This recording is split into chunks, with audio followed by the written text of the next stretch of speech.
Good evening, dear students. Welcome to the English Canvas. So, I hope you all are doing well and ready to begin something new and exciting today. From today onwards, we are starting Class 12th NCERT supplementary book Vistas. This book is full of fascinating stories that not only improve your language but also open doors to imagination, psychology, history, and human emotions. And today we'll begin with chapter 1, the third level, which is written by Jack Finney. This is not just a story, it's a beautiful blend of fantasy and reality where we will explore time travel, human escapism, the pressures of modern life, and the longing for peace in the past. So get ready to enter a mysterious world which is hidden inside a railway station. Who knows, maybe we'll discover the third level together. So let's begin our journey into the story. Before you read, there's a question. Have you ever had any curious experience with the other find hard to believe? तो कभी आपके साथ ऐसा हुआ है, कोई ऐसा experience जिसको आप किसी को बताओ तो कोई यकीन भी नहीं करे? अगर ऐसा हुआ है तो कमेंट सेक्शन में बताइए. सो तो इस क्वेश्चन से हमें यहाँ पर एक हिंट मिलता है कि ये स्टोरी का जो मतलब टोन सेट हो रहा है कि ये जो स्टोरी है ये मिस्टीरियस है और शायद अनबिलीवेबल भी है.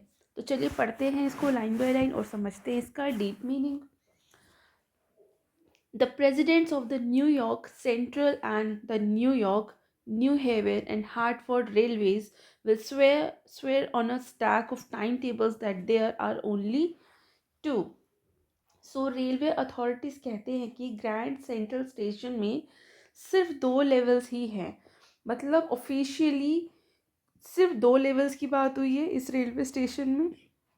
मतलब जो रेलवे अथॉरिटीज़ हैं, जो प्रेसिडेंट्स हैं न्यूयॉर्क सेंट्रल और न्यूयॉर्क के, न्यू हेवन के, हार्टफोर्ड रेल रोड्स के, इन सब का यही कहना है, यही मानना है, मतलब यही कहना है कि यहाँ पर सिर्फ 2 ही लेवल्स हैं. मतलब ऑफिशियली कोई तीसरा लेवल एग्जिस्ट ही नहीं करता. बट आई मतलब नरेटर, जैक फिनी भी नरेटर हैं इसके. But I say there are 3 because I have been on the third level of the Grand Central station. लेकिन नरेटर कॉन्फिडेंटली बोलते हैं कि मेरा ऐसा मानना है, मैं ऐसा कह रहा हूँ कि नहीं, यहाँ पर सिर्फ 2 नहीं, थर्ड लेवल भी है. तो यहीं से एक फैंटेसी एलिमेंट स्टार्ट होता है क्योंकि वो क्लेम कर रहे हैं कि मैं, मतलब वो क्लेम करते हैं कि वो खुद वहाँ जा चुके हैं थर्ड लेवल पे. इस लाइन से क्यूरियोसिटी और सस्पेंस क्रिएट होता है. Yes, I have taken the obvious step. I talk to a psychiatrist friend of mind among others. अब उसने अपने साइकियाट्रिस्ट फ्रेंड से भी बात की है. मतलब वो अपने एक्सपीरियंस को लॉजिकली समझना चाहते हैं कि ये जो ऐसा हुआ तो क्यों हुआ इनके साथ, मतलब ये थर्ड लेवल पे गए, ये कितना सही है. तो इन्होंने अपने साइकियाट्रिस्ट फ्रेंड से भी बात की. मतलब वो अपने एक्सपीरियंस के पीछे का लॉजिक जानना चाहते हैं. I told him about the third level at the Grand Central station. अब उन्होंने अपने उस साइकियाट्रिस्ट फ्रेंड को थर्ड लेवल के बारे में बताया जब वो वहाँ गए थे उस बारे में. And he said it was wish fulfilment. अब साइकेट्रिस्ट फ्रेंड जो है वो बोलता है कि ये रियल नहीं है बल्कि एक वेकिंग ड्रीम है. मतलब आपने जागते हुए सपने देखा है, वही आपका पूरा हुआ है. यानी जागते हुए देखा जो सपना गया है वो किसी विश को फुलफिल करता है. He said I was unhappy. उस साइकेट्रिस्ट फ्रेंड ने बोला कि मैं बहुत दुखी हूँ, मैं अनहैप्पी हूँ.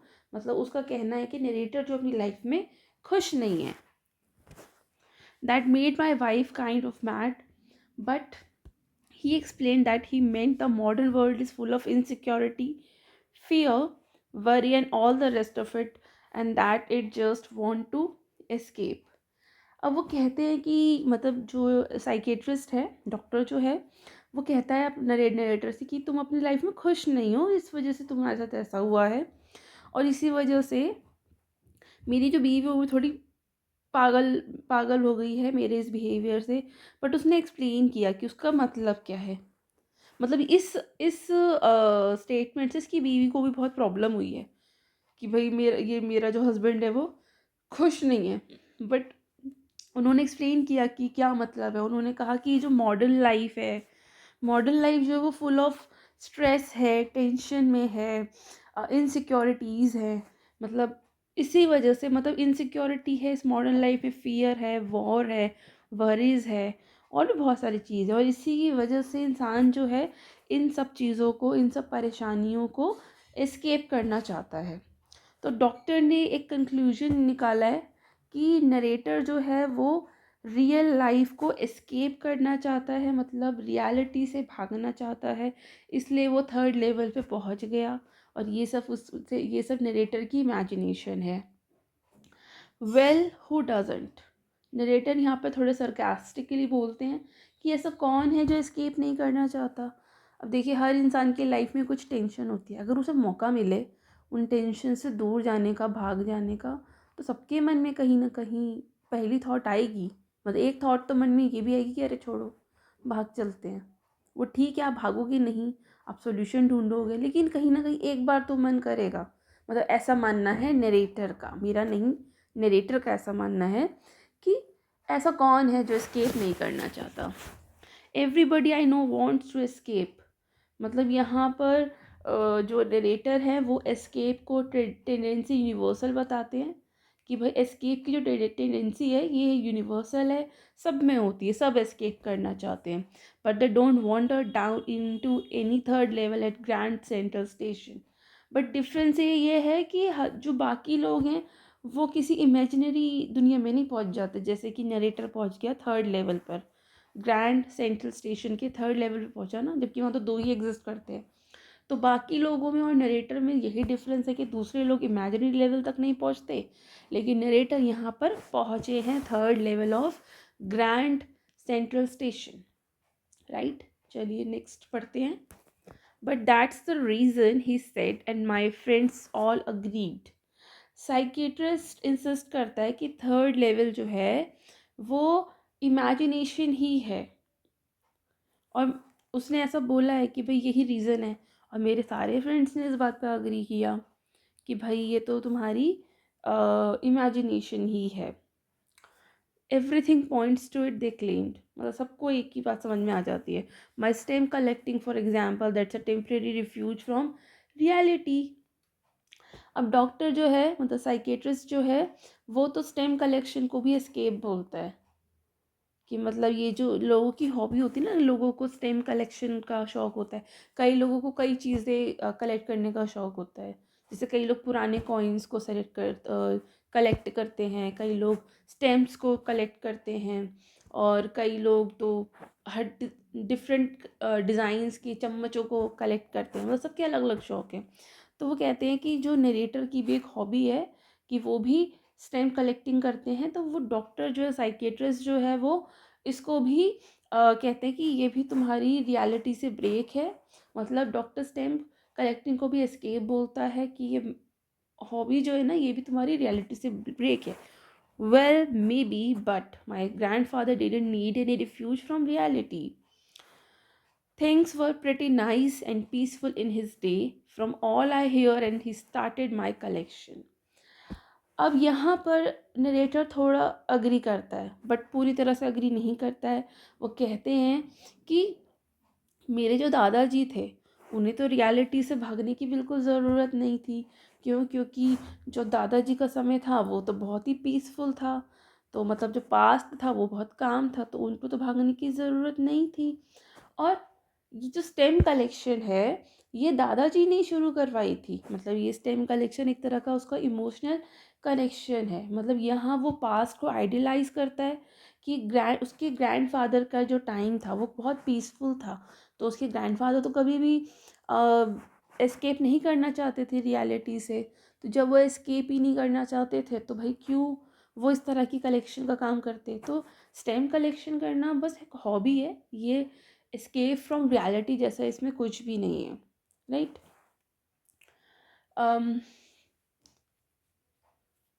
मतलब यहाँ पे वो अग्री तो कर रहा है कि स्टैम्प कलेक्शन हो सकता है कि हम रियलिटी से भाग रहे हैं, लेकिन वो अपने दादाजी का भी तो एग्जाम्पल दे रहा है कि नहीं, ऐसा पूरी तरह से ठीक नहीं है.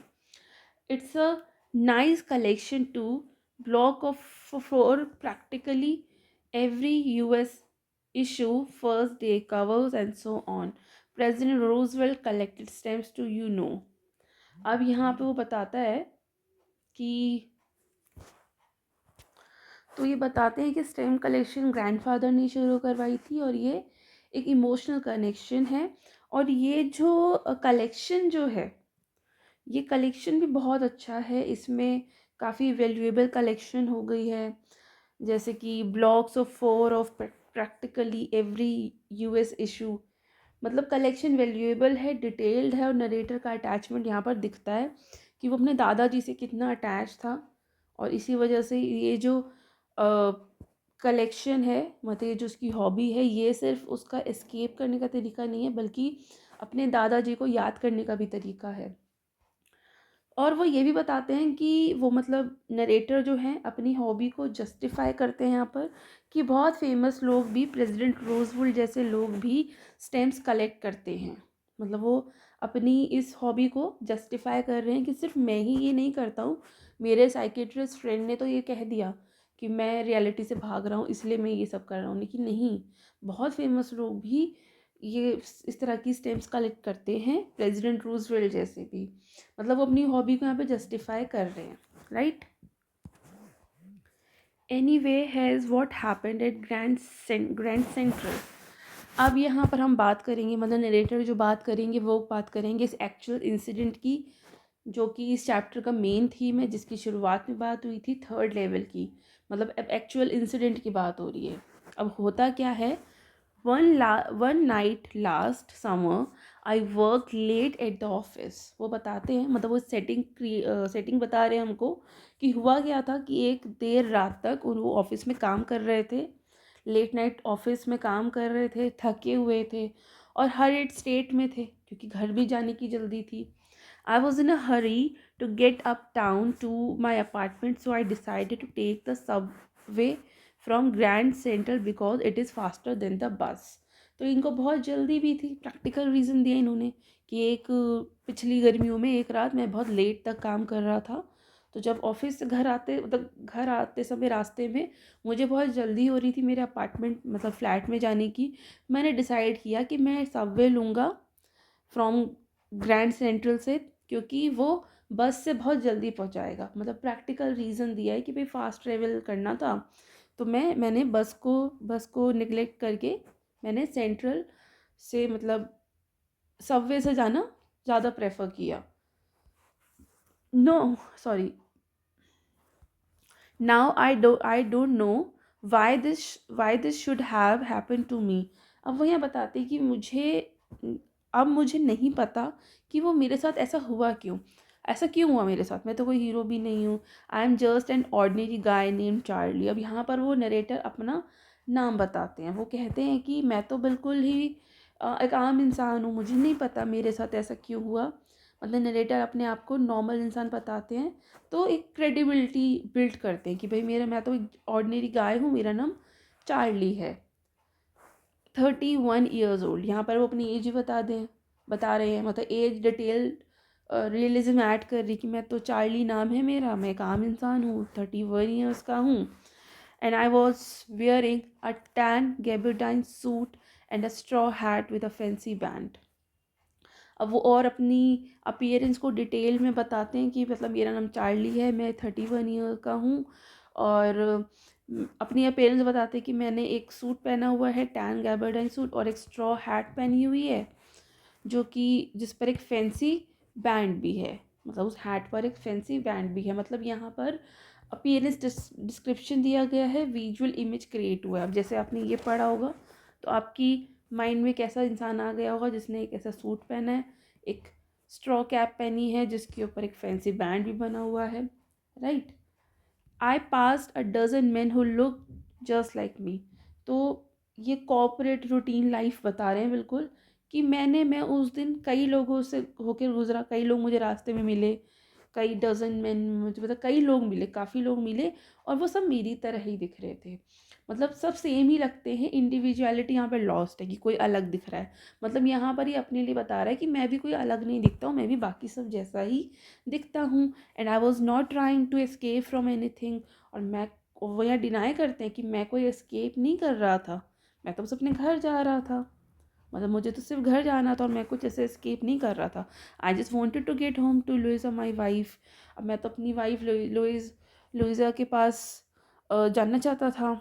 काम देर देर रात तक काम करके अपनी वाइफ के पास जाना चाहता था मैं।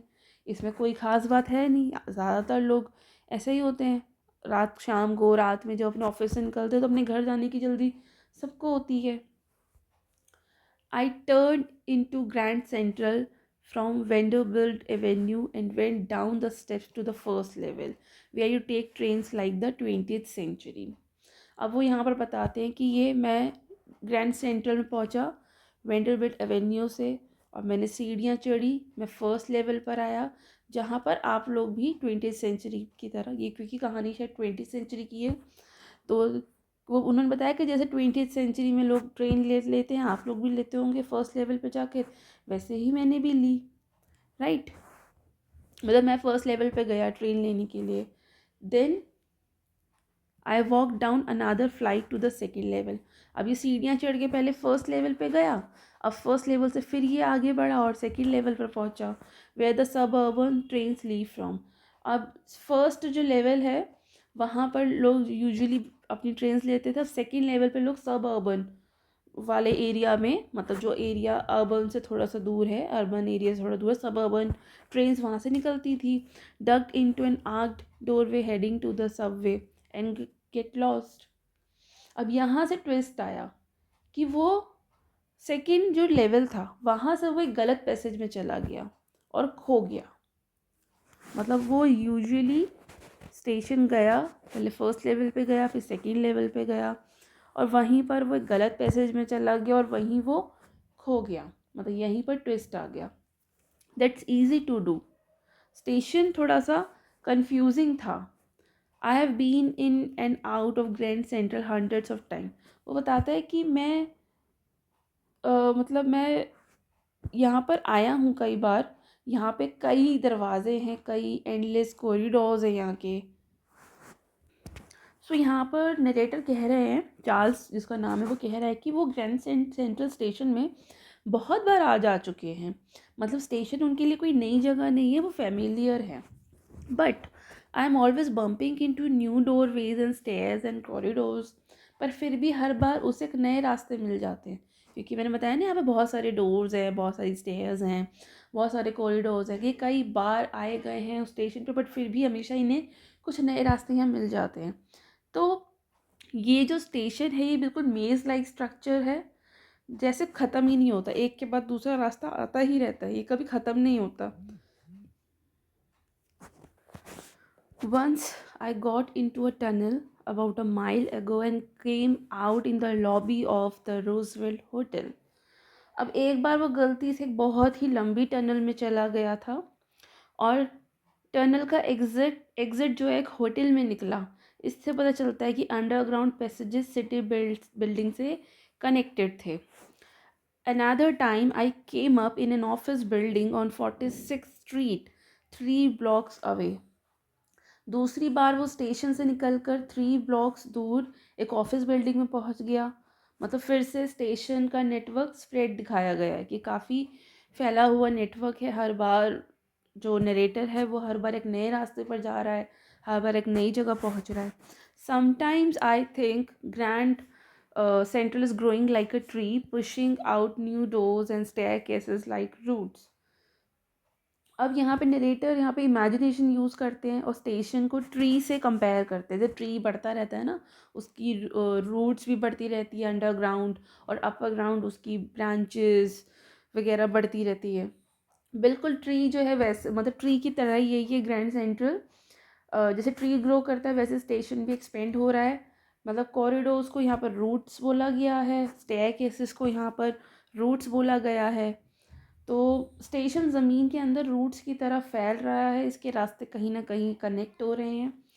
There is probably a long tunnel that nobody knows about, feeling its way under the city right now, on its way to Times Square and maybe another to Central Park.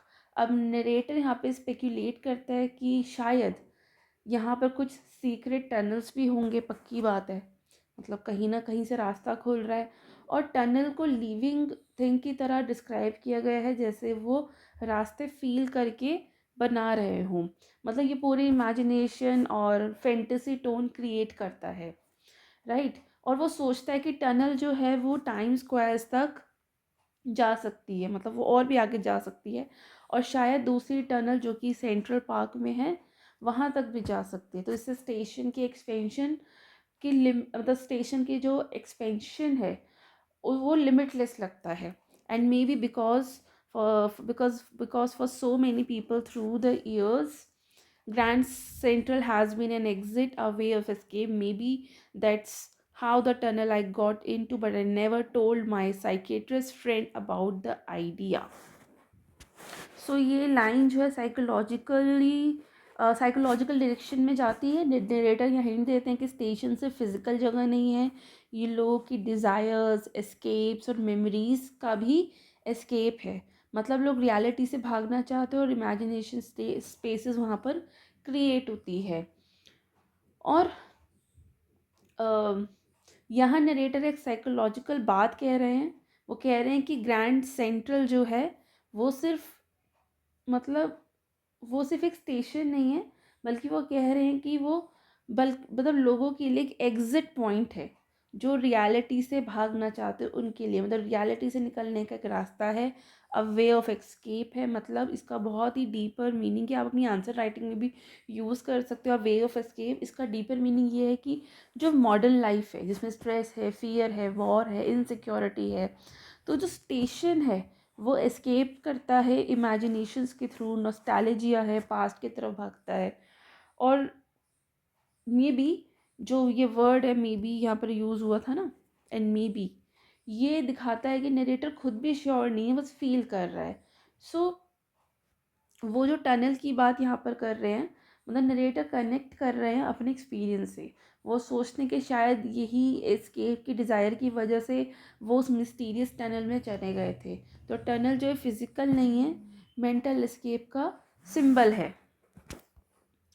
But I never told my psychiatrist friend about the idea. मतलब ये line बहुत important है, यहाँ पर character psychology reveal करती है कि narrator का एक साइकेट्रिस्ट फ्रेंड तो है, लेकिन उसने ऑलरेडी थर्ड लेवल वाली बात उससे शेयर की थी।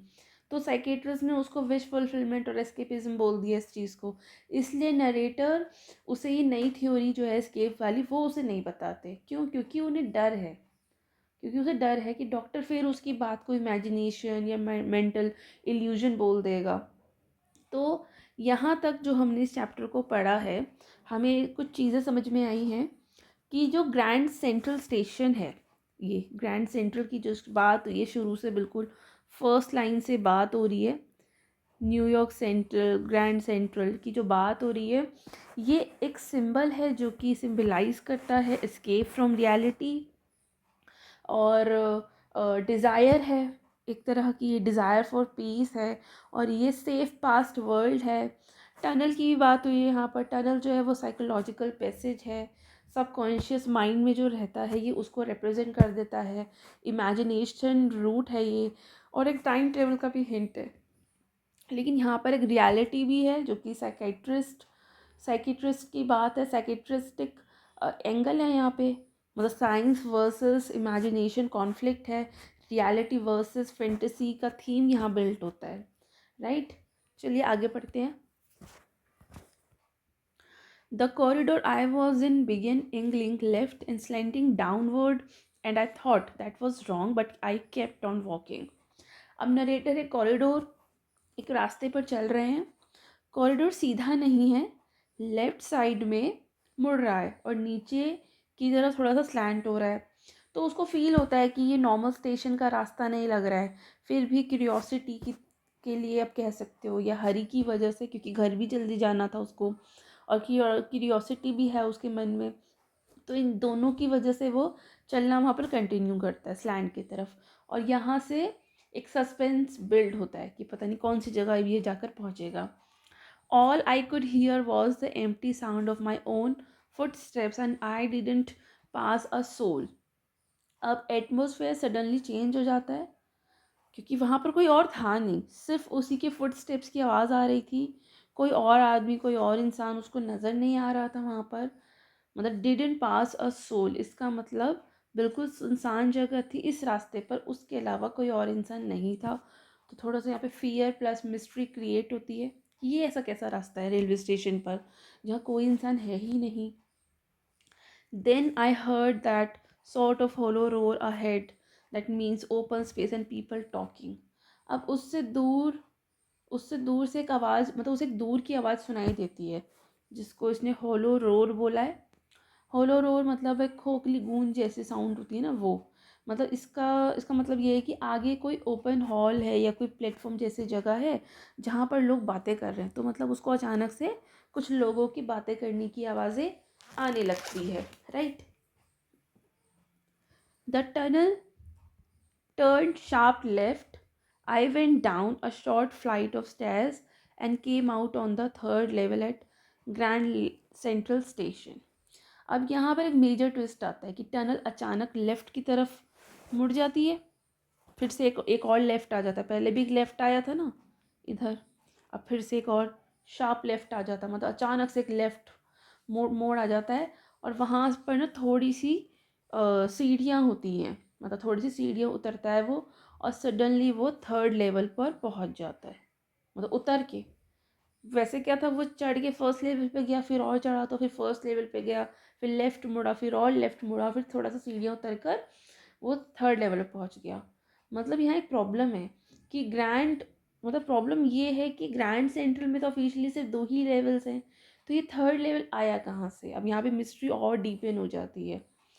For just a moment, I thought I was back on the second level, but I saw the room was smaller. अब पहले उसे लगता है कि शायद वो सेकेंड लेवल पर ही है. मतलब ये नेचुरल रिएक्शन है. ब्रेन लॉजिकली एक्सप्लेनेशन ढूंढता है कि हाँ ये चलो सेकेंड लेवल पर ही आ गया है. बट वो फिर कुछ डिफरेंसेस नोटिस करता है कि जो रूम था वहाँ पे वो थोड़ा छोटा था. ठीक है. और मतलब थोड़ा छोटा था. And there were fewer tickets, window and train gates. मतलब वहाँ पे जो रूम था, जो हॉल था, वो थोड़ा छोटा था. टिकट विंडोज़ भी कम थी, गेट्स भी कम थे. तो क्लियर हो जाता है कि ये कोई नॉर्मल लेवल नहीं है, फर्स्ट और सेकंड लेवल जैसा नहीं है, ये तो थर्ड लेवल है, ये कुछ अलग है. And the information booth in the centre was would and old looking. और सबसे स्ट्राइकिंग डिटेल ये है कि जो इंफॉर्मेशन बूथ है वो मॉडर्न स्टील या ग्लास का नहीं है. मतलब जबकि ये कहानी लिखी गई है तब तक जो रेलवे स्टेशन थे वहाँ पर स्टील या ग्लास के इंफॉर्मेशन बूथ होते थे. लेकिन यहाँ ये इस थर्ड लेवल पे जो इंफॉर्मेशन बूथ है वो और पुराने ज़माने का है. मतलब वुड का बना हुआ है, पुराने ज़माने में जैसे होता था ना वैसे बना हुआ है. तो हो सकता है कि इसने शायद टाइम ट्रेवल कर लिया है, ये थोड़े पुराने ज़माने में पहुँच गया है. And the man in the booth wore a green eye shade and long back sleeve protectors. और बूथ में बैठा एक आदमी है, मतलब जो क्लर्क है, वो भी कुछ ओल्ड फैशन्ड है. उसके कपड़ों को, उसके आई शेड्स को देखकर लग रहा है कि वो ओल्ड फैशन्ड है, मतलब वो थोड़ा पुराने ज़माने का इंसान है. अब जैसे उसने ग्रीन आई शेड्स पहने हैं तो ये ओल्ड अकाउंटेंट यूज़ करते थे. जो ये नरेटर है इसके समय, वैसे ये नरेटर भी हमारे समय से बहुत पीछे है शायद, हाँ पीछे ही है ये. लेकिन हम ये इस नरेटर की भी टाइम से और पीछे की बात है कि जो बूथ में बैठा हुआ क्लर्क जो है वो भी ओल्ड फैशन्ड है. उस पुराने समय में जो ओल्ड अकाउंटेंट्स थे, जो ओल्ड क्लर्क्स थे, वो ग्रीन आई शेड यूज़ करते थे. और उसने एक लॉन्ग ब्लैक स्लीव प्रोटेक्टर भी पहना हुआ है. तो वो भी बिल्कुल पुराना सा है, मतलब वो 19th सेंचुरी का ऑफिस स्टाइल है. हाँ बिल्कुल ये स्टोरी पुरानी है क्योंकि यहाँ यहाँ हमें पता चलता है जब वो कहता है ना कि 20th सेंचुरी में तो जैसे लोग करते थे ना ट्रेवल. एक मिनट, यहाँ कहीं लिखा था, यहाँ पर ये 20th सेंचुरी की स्टोरी और अभी चल रही 21st. तो इसके टाइम से 100 साल पीछे और हमारे टाइम से 200 साल पीछे की बात है ये। तो वो बिल्कुल जो मतलब जो ये स्टेशन है, ये जो इंफॉर्मेशन बूथ है, इसमें बैठा जो इंसान है जो काम कर रहा है, जो क्लर्क है या जो भी है, ये बिल्कुल 19th सेंचुरी का ऑफिस स्टाइल है। The lights were dim and sort of flickering. Then I saw why they were open flame gas lights. अब लाइटिंग भी मॉडर्न इलेक्ट्रिक नहीं है, बहुत ही डिम है, फ्लिकरिंग है। क्यों? क्योंकि वो कोई वैसी वाली इलेक्ट्रिसिटी नहीं है, वो गैस लैम्प्स है। अब यहाँ पे स्ट्रॉन्ग प्रूफ हो गया कि ये पुराने ज़माने की सेटिंग है, मतलब ये इसने टाइम ट्रेवल कर लिया और ये पीछे चला गया है। अब सपोज़ जैसे अब हम किसी ऑफिस में जाते हैं, मान लीजिए हम किसी रेलवे स्टेशन जाते हैं, तो वहाँ पर सब कुछ बहुत हाईटेक होता है काफ़ी हद तक। लेकिन अगर आप आज से 20 साल 30 साल पीछे जाएं, आप पैदा भी नहीं हुए होंगे, आपके पेरेंट्स भी जब छोटे होंगे तब के रेलवे स्टेशन अलग होंगे। अगर आप गलती से ऐसे किसी रेलवे स्टेशन पहुंच जाएं जो आपके पेरेंट्स या आपके ग्रैंड पेरेंट्स के टाइम के हों, तो आपको कहीं ना कहीं वो चीज़ें अलग लगेंगी ना, वियर्ड भी लगेंगी थोड़ी कि अरे ये ऐसे कौन होता है अब। लेकिन अगर आपको अपने पेरेंट्स या ग्रैंड पेरेंट्स की टाइम की बातें कुछ पता है, आपने पुरानी पिक्स में देखी, तो आप कनेक्ट कर लोगे और आपको एक प्रूफ भी मिल जाएगा कि ये तो पास्ट एरा सेटिंग है। देवर ओपन फ्लेम गैस लाइट्स, वहाँ पे मतलब ओपन गैस लाइट्स यूज़ कर रहे थे, उसकी फ्लेम यूज़ कर रहे थे ये लोग। There were brass spittoons on the floor spittoons on the floor, and across the station a glint of light caught my eye. A man was pulling a gold watch from his vest pocket. A floor पर brass spittoons यानी कि वो पड़े हैं, लोगों ने spit किया हुआ है ब्रास को। मतलब ओल्ड रेलवे स्टेशन पर ऐसा होता था, पब्लिक प्लेसेस में ये सब चीज़ें होना कॉमन था। और नरेटर ने यहाँ पे एक और डिटेल नोटिस, मतलब एक और डिटेल बात बताई जो उसने नोटिस की थी, कि एक आदमी अपनी पॉकेट से वॉच निकाल रहा है सब टाइम देखने के लिए, और वो जो वॉच है वो गोल्ड की है, मतलब वो गोल्ड लाइट उसमें रिफ्लेक्ट होती है और वो अपनी पॉकेट से निकालता है। और पुराने ज़माने में ऐसा ही होता था, वॉच को लोग पॉकेट में रखते थे। लेकिन अब ऐसा नहीं है। अब लोग मतलब फिर एक टाइम आया 20th सेंचुरी में, लोगों ने हाथों पर घड़ी बांधना चालू किया, और अब लोगों के फ़ोन में होता है, तो हमारे पास स्मार्ट वॉचेज़ हैं, बहुत सारी चीज़ें हैं। तो मतलब ये पुराने पुराने ज़माने की बात कर रहा है कि मतलब एक आदमी ने अपनी पॉकेट से एक घड़ी निकाली, गोल्ड वॉच जो लाइट रिफ्लेक्ट करती है, वो निकाली समय देखने के लिए। मतलब रिस्ट वॉच नहीं है, पॉकेट वॉच है। तो यहाँ पक्का यकीन हो जाता है कि पास्ट में चला गया है वो। He snapped open the cover, glanced at his watch and frowned. अब वो आदमी वॉच देखकर परेशान और टेंस लगता है। तो देखिए कितनी डिटेल में बात की है यहाँ पे नरेटर ने, मतलब ऑथर ने बहुत ही डिटेल इन्फॉर्मेशन दी है। स्मॉल डिटेल रियलिज्म यहाँ पर ऐड होता है कि वो आदमी ना वॉच देखकर मतलब टाइम देख के कुछ परेशान सा, कुछ टेंस सा हो गया। He wore a derby hat and black four-button suit with tiny lapels, and he had a big black handlebar mustache. अब वो उस आदमी की पूरी फिजिकल डिस्क्रिप्शन देता है कि उसने एक डर्बी हैट पहनी है, पुराने स्टाइल का सूट पहना हुआ है, टाइनी लेपल्स हैं, हैंडबेल मुस्टेशेस हैं, उसकी पूरा 1890s फैशन है, मतलब पूरा वो 19th सेंचुरी का फैशन है। Then I looked around and saw that everyone in the station was dressed like 1890 something. I never saw. So यहाँ पर नरेटर कंफर्म कर देता है कि सिर्फ एक आदमी नहीं, बल्कि स्टेशन पर सभी लोग 1890s स्टाइल में ड्रेस हैं। मतलब ये टाइम ट्रेवल हो चुका है, पास्ट रियलिटी फुली एस्टेब्लिश हो चुकी है। वो नरेटर शॉक्ड में कहते हैं कि मैंने तो कभी ऐसा देखा ही नहीं, नेवर सॉ सो। मतलब वो कहना चाहते कि उसने तो कभी अपनी लाइफ में ऐसा सीन देखा ही नहीं है। तो अमेजमेंट है यहाँ पर, डिसबिलीफ इमोशन है यहाँ पर। तो इसमें कई चीज़ें आई हैं जो पुराने टाइम की हैं, 19th सेंचुरी की, जैसे गैस लाइट की बात कर सकते हैं हम। गैस लाइट हो गया, वुडन बूथ हो गया, ठीक है, पॉकेट वॉच हो गई, पॉकेट वॉच निकाली थी ना उसने, पॉकेट वॉच हो गई, ओल्ड फैशन क्लोथ्स हो गए। तो ये रियल टाइम ट्रेवल है या एस्केपिज्म, इमेजिनेशन? ये हमारे दिमाग में अब क्वेश्चन आ रहा है। बीइंग रीडर्स हम यही सोच रहे हैं। अब यहाँ पे वो बोलता है never saw so many beards, sideburns, fancy moustaches in my life. अब नरेटर यहाँ कह रहे हैं कि उन्होंने अपनी लाइफ में काफ़ी लोगों को ऐसे दाढ़ी मूछ में, मुस्टैशेस में, बियर्ड में देखा है, लेकिन यहाँ जो मुस्टैशेस हैं, यहाँ जो इस स्टाइल की मुस्टैशेस हैं, फैंसी मुस्टैशेस, साइड बर्न्स हैं, वो काफ़ी अनयूजुअल है, मतलब पुराने ज़माने वाली स्टाइलिंग है। तो पास्ट एरा कन्फर्मेशन कंटिन्यू हो रहा है। A woman walked in through the train gate. She wore a dress with leg of mutton sleeves and a skirts of the top of her high button shoes. अब एक और visual detail यहाँ पर narrator describe कर रहे हैं कि एक औरत जो है, एक लेडी जो है, वो मतलब स्टेशन पे एंटर करती है।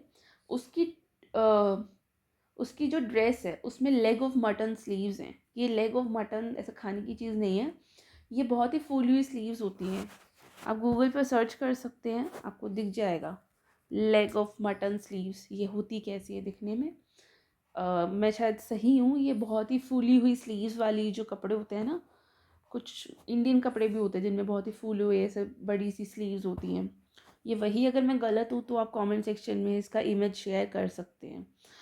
और स्कर्ट पहना है उसने, जो स्कर्ट है वो उसमें भी जो मतलब skirt to the top of her high button shoes, high button shoes भी पहने हैं उसने। मतलब वो भी 1890s का फैशन का स्ट्रॉन्ग साइन है। सो मतलब उसकी स्कर्ट भी बहुत लंबी है, इतनी लंबी है कि शूज़ के टॉप तक आ रही है। मतलब काफ़ी बड़ी सी स्कर्ट पहनी है उसने और हाई बटन शूज़ तक आ रही है वो उसकी स्कर्ट। और जो उसका टॉप है वो बहुत ही फुली हुई स्लीव्स वाला है, तो वही 1890s का फैशन है। तो उस समय में हाई बटन शूज़ भी फैशन में थे।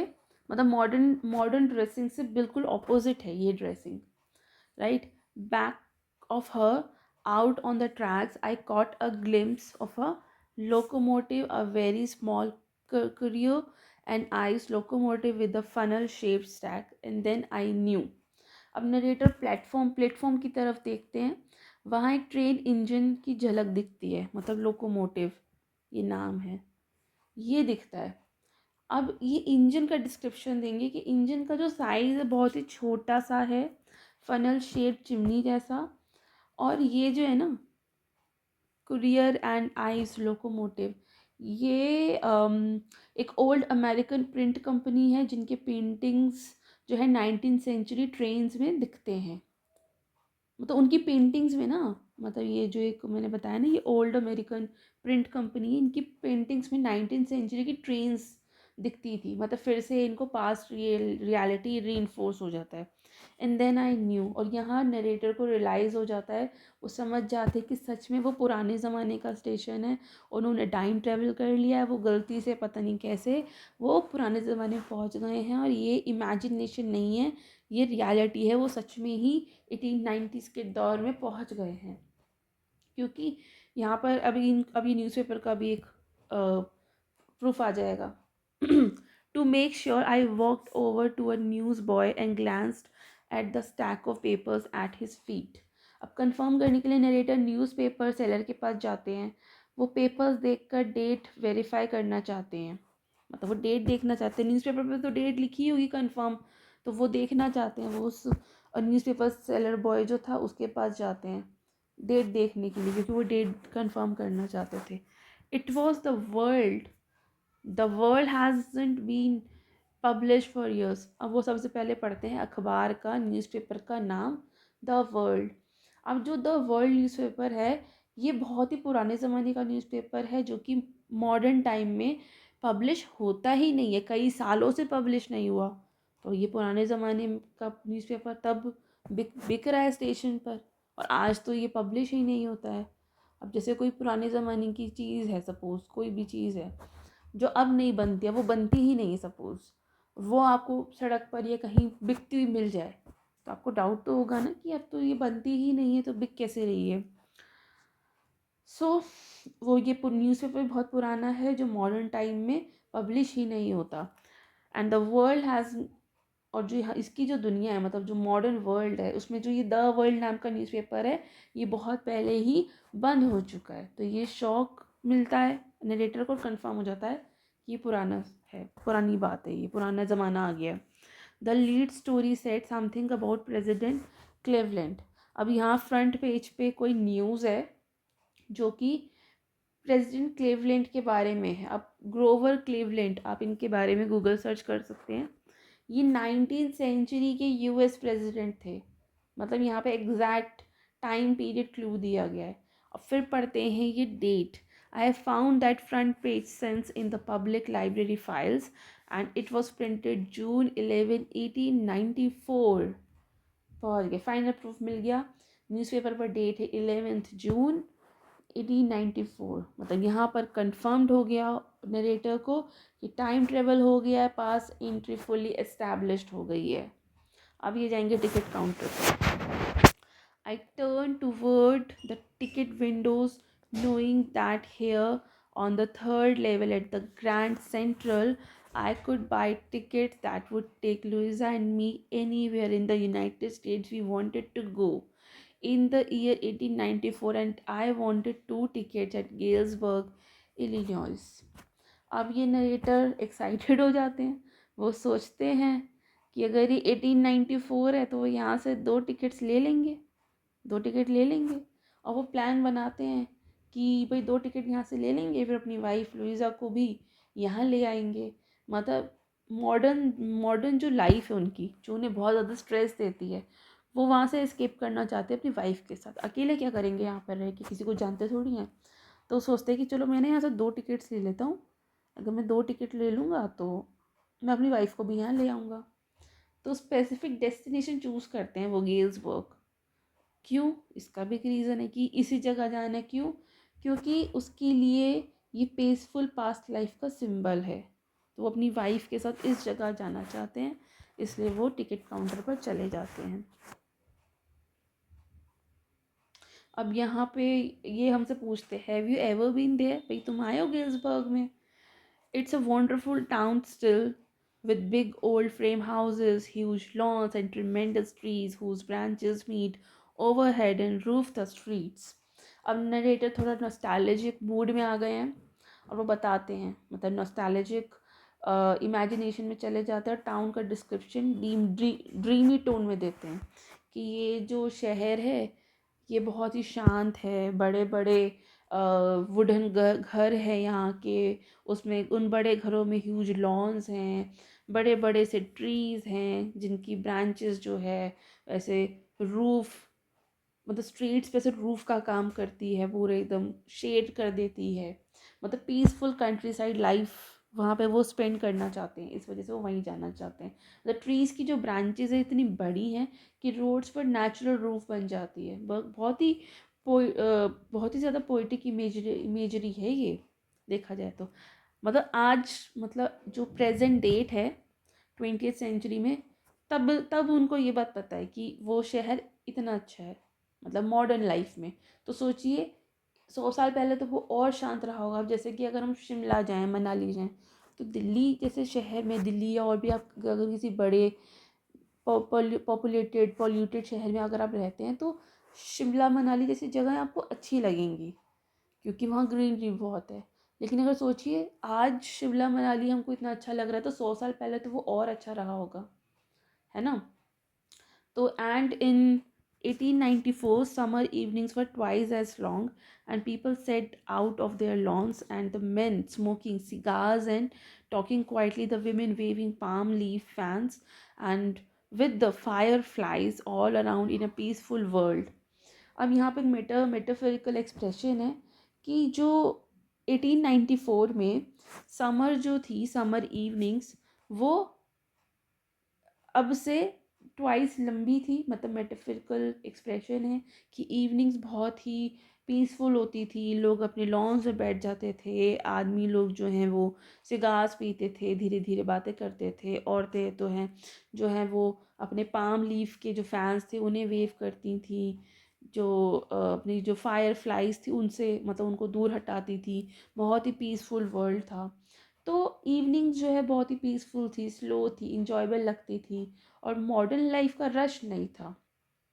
और जैसे यहाँ पे लिखा है कि जो मेन है वो स्मोक करते सिगार्स को, मतलब सोशल लाइफ भी थी, सोशलाइज भी करते थे लोग, लेकिन बहुत ही सिंपल और रिलैक्स्ड वे में। आदमी सारे मिलके सिगार स्मोक कर रहे हैं, वुमेन जो हैं वो हैंड फैंस यूज़ कर रही हैं, सब क्वाइटली बातें कर रहे हैं। मॉडर्न वर्ल्ड का तो कोई स्ट्रेस है ही नहीं, पीसफुल वर्ल्ड है ये। अब देखिए फायर फ्लाइज की भी बात हुई है यहाँ पर, मतलब फायर फ्लाइज जो है वो नेचुरल ब्यूटी और कामनेस का सिंबल है, प्योर नॉस्टैल्जिक है, एस्केपिज्म मोड है, राइट। अब ये बात करते हैं अपनी मॉडर्न वर्ल्ड की। To be back there with the first world war still 20 years off and a World War II over 40 years in the future, I wanted 2 tickets for that. वो कहते हैं, मतलब ये कुछ भैया बहुत इंपॉर्टेंट लाइन है कि 1894 में, अभी वर्ल्ड वॉर वन में भी बहुत समय है और वर्ल्ड वॉर टू में भी और ज़्यादा समय है, मतलब अभी वर्ल्ड अभी वॉयलेंस और डिस्ट्रक्शन से फ्री है। तो नरेटर इसी पीसफुल एरा में रहना चाहता है, क्योंकि 1894 में क्या हुआ था कि दुनिया में भी फर्स्ट वर्ल्ड वॉर भी नहीं हुआ, वॉर टू भी नहीं हुआ, तो कोई प्रॉब्लम नहीं थी। अब इन्हें कुछ प्रॉब्लम भी होगी, यहाँ पे देखो मनी प्रॉब्लम होगी।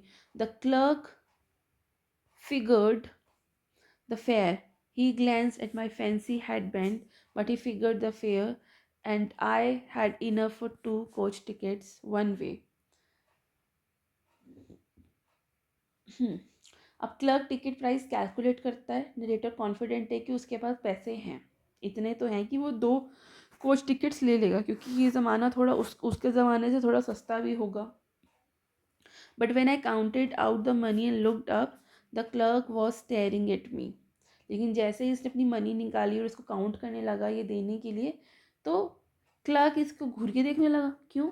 सोचिए क्यों? क्योंकि इसके पास जो मनी थी वो मॉडर्न करेंसी थी, और इसकी जो ये ज़माना है यहाँ पर तो वो ये मॉडर्न करेंसी इंट्रोड्यूस ही नहीं हुई थी। तो इसलिए भी वो देख रहा था कि ये कौन से नोट दे रहा है, ये कौन सी मनी दे रहा है, इसलिए वो उसको देखने लगा। ठीक है, मतलब वो अपनी मॉडर्न करेंसी के नोट्स निकाल के गिन रहा था। ऑथर सॉरी नरेटर जो है, he noted at the bills, that's that ain't money mister, he said, and if you are trying to skin me you won't get very far, and he glanced at the cash drawer beside him. अब यहाँ पे जो clerk है वो modern currency को तो वो मतलब रिकग्नाइज नहीं कर पाता, तो शॉक हो जाता, बोलता है कि ये वाली मनी वैलिड नहीं है, क्योंकि ये तो ही फ्यूचर की करेंसी है। अब जैसे कि हमारे पास जो नए नोट है 500 के, 100 के, 200 के, 2000 का भी था हमारे पास, अगर आज से 10 साल पहले हम उसको यूज़ करते, सपोज अगर हम 10 साल पीछे चले जाएं और हम किसी को 200 का नोट दें, तो कहेगा अरे ये 200 का नोट तो नकली है, 200 का नोट तो होता ही नहीं है, 2000 का भी नोट नहीं था। 2016 में, हाँ आज से 10 साल पहले नवंबर में 2000 का नोट आया था, लेकिन आज से 10 साल पहले फरवरी में तो 2000 का नोट का हमें नाम भी नहीं सुना था। तो और उस ज़माने की जो नोट थे, आज से 10-15 साल आप पीछे जाइए, वो नोट बड़े हुआ करते थे। 1000 का नोट हम लोग यूज़ करते थे, कितना बड़ा नोट होता था। आज हमारे पास वो 1000 का नोट नहीं है, तब 200 का कोई नोट नहीं हुआ करता था, लेकिन आज हमारे पास 200 का भी नोट है। तो बेसिकली वो जो क्लर्क है वो तो उस ज़माने का है ना, 1894 का है वो, तो उसको तो ये मनी समझ नहीं आती है, वो कहता है ये मनी नहीं है, ये मनी वैलिड नहीं है, right. Of course, the money was old style bills, half again as big as the money we use nowadays and different looking. अब नरेटर रियलाइज़ करता है कि 1894 के जो नोट्स जो थे वो अलग साइज़ और डिज़ाइन के होते थे। हमारे यहाँ भी ऐसे ही पुराने नोट का जो साइज़ था वो बहुत बड़ा हुआ करता था, अभी नोट बहुत छोटे हो गए। हम जो 2000 का नोट यूज़ करते थे वो कितना छोटू सा था, बिल्कुल छोटा सा था। तो इसके नोट और उसके क्लर्क के नोट, जो 1894 का जो क्लर्क है और हमारे मॉडर्न ज़माने का जो नरेटर है चार्ल्स, इन दोनों के नोट्स जो हैं अलग साइज़ और डिज़ाइन के होते थे, दोनों के नोट्स आपस में मिसमैच कर रहे हैं। So I turn away and got out fast. तो वो सिचुएशन उसके लिए रिस्की हो जाती है कि पता नहीं कौन सी करेंसी लिए आया है, तो वो जल्दी से वहाँ से निकल जाता है।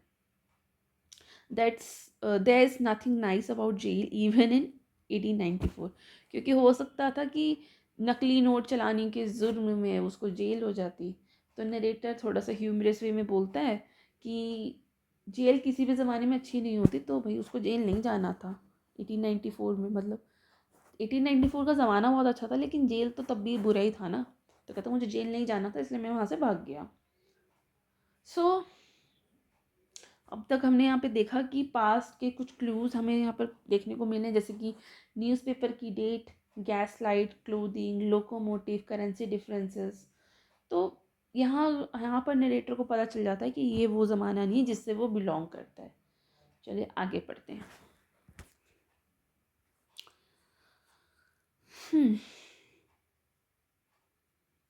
And that was that I left the same way I came I suppose. अब नरेटर कहता है कि बस बस फिर वही ख़त्म हो गया, वो वापस उसी रास्ते से बाहर आ गया जिससे अंदर गया था। मतलब एक्सपीरियंस सडन स्टार्ट हुआ था, सडन एंड भी हो गया, क्योंकि उसके पास टिकट्स खरीदने के लिए पैसे नहीं थे उस जमाने के। तो उसके लिए रिस्की हो सकता था ना वहाँ पे सर्वाइव करना। Next day during lunch hour I drew $300 out of the bank, nearly all we had, and bought old style currency that really worried my psychiatrist friend. अब अगले दिन नरेटर सीरियस हो जाता है, सोचता है कि अगर थर्ड लेवल रियल है तो वहाँ वापस जाने की प्रिपरेशन करनी होगी। इसलिए वो बैंक से $300 निकालता है, $300 निकालता है, और वो ओल्ड करेंसी खरीदता है। मतलब 1894 में चलने वाले नोट्स खरीदता है। मतलब स्मार्ट प्लानिंग करता है, क्योंकि अब उसको पास्ट में जाना है तो वहाँ के तब के नोट चाहिए, पास्ट में यूज़ होने वाले नोट चाहिए। और ओल्ड स्टाइल करेंसी खरीदने का जो इसका प्लान है, इससे इसका जो साइकियाट्रिस्ट फ्रेंड है ये थोड़ा सा वरीड हो जाता है। So you can buy old money at almost any coins dealers but you have to pay a premium. अब एक्सप्लेन करता है कि कॉइन डीलर से ओल्ड नोट्स तो मिल जाते हैं, लेकिन एक प्रीमियम पे करना पड़ता है, मतलब बहुत ज़्यादा पैसे लग जाएंगे। My $300 bought less than 200 in old style bills, but I didn't care. Eggs were 13 cents a dozen in 1984. अब उसको थोड़ा लॉस भी हुआ, क्योंकि मॉडर्न वर्ल्ड की जो $300 की जो करेंसी थी, उस $300 से उसको ओल्ड करेंसी में सिर्फ $200 भी नहीं मिले, मतलब $200 से भी कम मिले। तो नुकसान तो हुआ, लेकिन नरेटर को फ़र्क नहीं पड़ता। वो यहाँ जस्टिफाई करता है क्यों, क्योंकि 1894 में जो कॉस्ट है चीज़ों की वो बहुत चीप थी। तो अगर उसको $200 भी पूरे नहीं मिले, थोड़े कम 180 $190 भी मिले, तो वहाँ उसके लिए वो बहुत रहेंगे, क्योंकि वहाँ पे हर चीज़ सस्ती होगी ना, राइट। मतलब वहाँ पे जो एग्स जो हैं वो 13 सेंट्स में मिलते हैं, मतलब $1 से भी बहुत बहुत कम मिलते हैं एक दर्जन अंडे। उसका बहुत अच्छे से चल जाएगा, मतलब वो कम पैसे में भी कंफर्टेबल लाइफ जी लेगा, right. But I've never found the corridor that leads to the third level at Grand Central Station, although I have tried often enough. लेकिन प्रॉब्लम ये हो गई कि वो कभी दोबारा उस थर्ड लेवल का एंट्रेंस नहीं ढूंढ पाया, क्योंकि मिस्ट्री डीप इन होती है ना। वो एक बार पहुंच गया था लेकिन दोबारा नहीं पहुंच पाया। वो बार बार ट्राई किया, उसने बहुत ट्राई किया, लेकिन वो उस स्टेशन के थर्ड लेवल वाले रास्ते पर कभी भी, मतलब उस थर्ड लेवल के रास्ते पर कभी भी नहीं पहुंच पाया। उसने बहुत ट्राई किया पर उसके सारे अटेम्प्ट फेल थे। मतलब थर्ड लेवल उसको रैंडमली मिला था, या हम कहीं कि साइकोलॉजिकली मिला था, या हो सकता है कि सुपर नेचुरल भी हो, लेकिन नहीं मिला उसको, right. Louisa was pretty worried when I told her all this and didn't want me to look for third level anymore, and after a while I stopped. I went back to my stems. अब उसकी wife tension में आ जाती है, उसे लगता है कि नरेटर जो ऑब्सेशन में जा रहा है, और वो मना कर देती है कि वापस मत ढूंढो, ठीक है नहीं मिला कोई बात नहीं। लेकिन उसका जो उसके मन में जो ये कॉन्फ्लिक्ट चल रहा है ना, रियलिटी वर्सेस एस्केपिज्म, ये प्रॉब्लमेटिक है। नरेटर फिर अपनी स्टेम्स कलेक्शन में बिजी हो जाता है, मतलब उसको एस्केप का दूसरा मीडियम मिल जाता है कि स्टेम्स कलेक्ट करेगा। But now we are both looking every weekend because now we have proof that third level is still there. लेकिन अब नरेटर और उसकी वाइफ दोनों बिलीव करने लगते हैं कि थर्ड लेवल है, क्योंकि उनके पास प्रूफ है। प्रूफ ये है कि my friend Sam winner disappeared. उसका जो दोस्त है सैम विनर, वो अचानक से गायब हो जाता है। ये एक शॉकिंग एलिमेंट है। और ये सैम विनर पता है कौन है? ये वही इसका साइकेट्रिस्ट फ्रेंड है। ये सडनली मिसिंग हो जाता है। नो बडी न्यू वेयर, किसी को नहीं पता कहाँ हुआ, but I sort of suspected because Sam's is a city boy and I used to tell him about Galesburg and I went to school there and he always said he liked the sound of the place and that's where he is all right in 1894। अब narrator gas करता है कि Sam को गिल्सबर्ग का idea पसंद आया था, शायद वो वहाँ चला गया हो।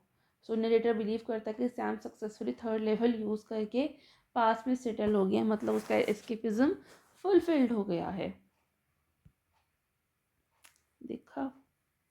चलिए आगे पढ़ते हैं। Because one night fizzing with my stem collection I found well do you know what a first day cover is. अब नरेटर टीचिंग टोन में एक्सप्लेन करता है कि फर्स्ट डे कवर क्या है। मतलब स्टेम कलेक्टर्स का स्पेशल एनवेलप होता है ये फर्स्ट डे कवर। ठीक है, तो स्टेम फर्स्ट डे यूज़ करके एनवेलप एनवेलप मेल किया जाता है। पोस्ट मार्क डेट प्रूफ होता है यहाँ से।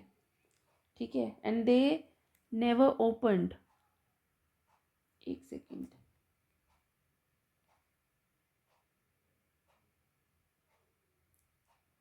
Okay okay okay. तो यहाँ पर ये बताते हैं कि जो स्टेम कलेक्टर्स का स्पेशल एनवेलप होता है वहाँ से इन्हें कुछ पता चलता है। When a new stamp is issued stamp collectors buy some and use them to mail envelopes to themselves on the very first day of sale and the postmark proves the date.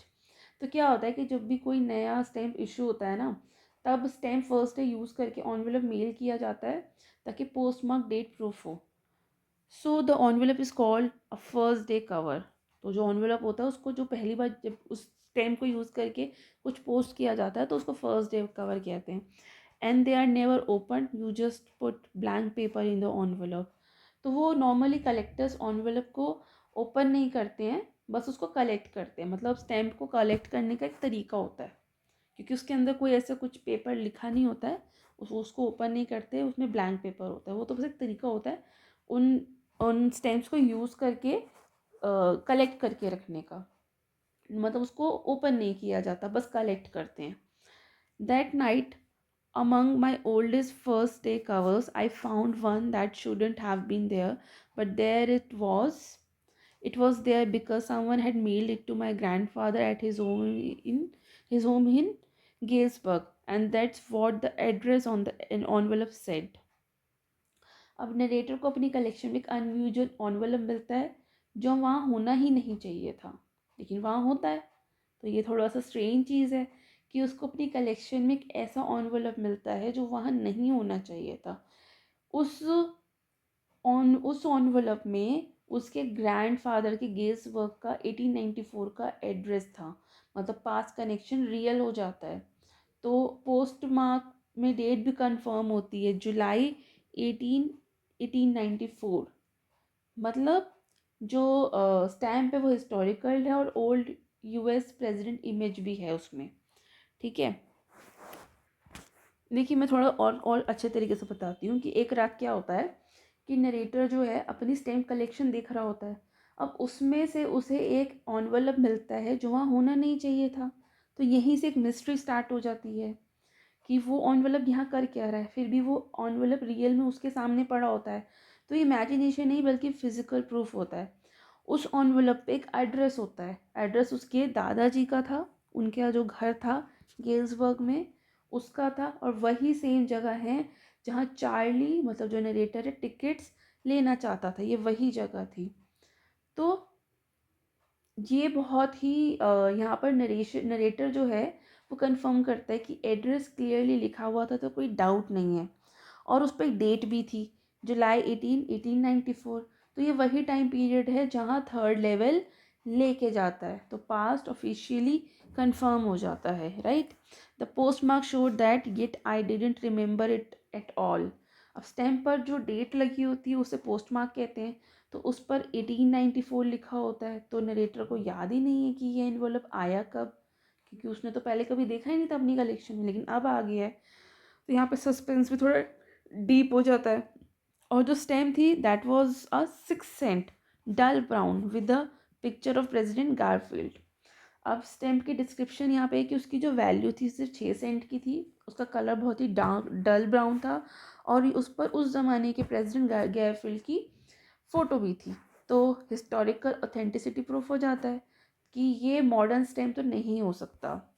Naturally when the envelope came to granddad into grandfather in the mail, it went right into his collection and stayed there till I looked it out and opened it.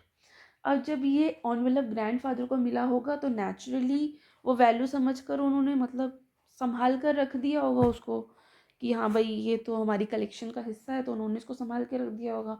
और उनको ये भी पता था कि इसके अंदर खाली पेपर है, ब्लैंक पेपर है, तो ओपन करने का भी कोई मतलब नहीं है, तो बस कलेक्शन के तौर पे लिखा जाता है।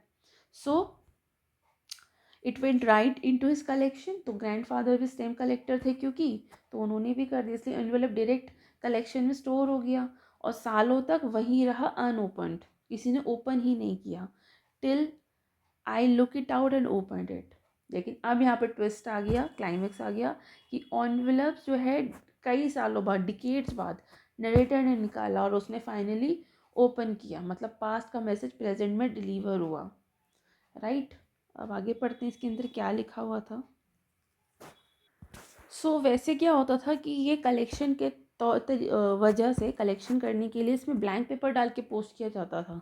लेकिन इस लेटर में जो मतलब इस एनवेलप में जो पेपर था वो ब्लैंक नहीं था, उसमें सैम का लेटर था, मतलब वो ब्लैंक नहीं था, तो उसको पढ़ा गया। ये देखो ये एड्रेस भी लिखा हुआ है और जुलाई 1894 की डेट है, और ये चार्ली के लिए एड्रेस है, सॉरी लेटर है। सो मतलब अब तक तो यही लग रहा था कि जो इस एनवेलप के अंदर जो पेपर होगा ब्लैंक होगा, जैसे फर्स्ट डे कवर्स में होता है। फर्स्ट डे कवर की बात मैंने आपको यहाँ बता ही दी है कि एक ट्रेंड होता है ये स्टैम्प कलेक्टर्स का, एक दूसरे को ये लोग जब भी कोई नया स्टैम्प इशू होता है तो ये एक दूसरे को पोस्ट करते हैं लेटर्स। तो वो लेटर्स बेसिकली एनवेलप्स जो होते हैं बेसिकली खाली होते हैं अंदर से, ताकि वो एक तरह की कलेक्शन बन जाए, जितने भी लोग स्टैम्प कलेक्ट करते हैं उनके लिए ये एक तरीका होता है। तो ये सोच के इसको रख दिया गया था कि इसमें कुछ लिखा नहीं है, लेकिन ये इसमें तो कुछ लिखा होता है, क्योंकि उसे लगता था कि अंदर ब्लैंक पेपर होगा जैसे फर्स्ट डे कवर्स में होता है, बट सरप्राइज ये कि अंदर एक्चुअल मैसेज लिखा होता है। अब अंदर मैसेज क्या लिखा होता है, मतलब ये वही पास्ट वर्ल्ड है जहाँ चार्ली जाना चाहता था, मतलब किसी ने वहाँ से उसको लेटर लिख के भेजा है, बोला है चार्ली, मतलब ये लेटर चार्ली के लिए है। 1894 में तो शायद वो पैदा भी नहीं हुआ होगा, लेकिन उसके लिए वो लेटर है और ये पर्सनल मैसेज है उसके लिए एक। I got to wishing that you were right. तो पहले उसे चार्ली मतलब सैम लिख रहा है कि तुम सही थे, मतलब पहले उसे चार्ली की बात पर डाउट था, पर धीरे धीरे उसने सोचना स्टार्ट किया कि शायद चार्ली सही हो, तो वो बोलता है कि तुम सही थे। Then I got to believing you were right. तो मतलब सैम का डाउट बिलीफ में कन्वर्ट हो गया, साइकोलॉजिकल शिफ्ट हो गया। And Charlie it's true I found the third level. और वो बताता है उसको कि मतलब यहाँ सैम क्लेम करता है कि उसे थर्ड लेवल मिल गया, तुमने सच कहा था, मतलब चार्ली की इमेजिनेशन रियल हो गई। I have been here 2 weeks. अब सैम बताता है कि वो पास्ट वर्ल्ड में 2 वीक से रह रहा है और इतना ही टाइम हुआ है उसे यहाँ से गायब हुए, मतलब वो परमानेंटली एस्केप कर चुका है। And right now down the street at the Daly's someone is playing a piano and they are all out of the front पोचिंग singing seeing Nellie home and I am inviting over for laminate. Come on back, Charlie and Louisa. Keep looking till you find the third level. It's worth it, believe me.